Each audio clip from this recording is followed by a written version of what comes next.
Són potser els premis que ningú voldria rebre, els botiflers.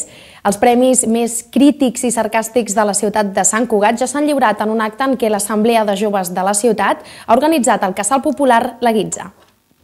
Amb un total de 113 vots, 304 rebuts, el guanyador del botifler d'enguany ha estat l'agent de la comissaria dels Mossos d'Esquadra de Sant Cugat, presumptament implicat en una xarxa de narcotraficants.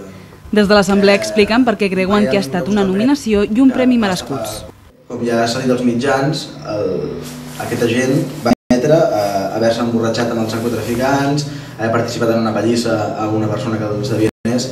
En fi, que creiem que és un premi merescut i que entenem que la gent els hagi votat. En aquesta quarta edició dels Premis Botifler també s'ha volgut tenir un record per l'exalcalde Lluís Recoder, amb un premi honorífic a la seva trajectòria política a la ciutat. Els altres nominats que s'han quedat a les portes de ser guardonats eren la regidora de Joventut, Esther Salat, l'exregidor de Seguretat Ciutadana, Xavier Martorell, i els cinemes Cinesa i Yelmo.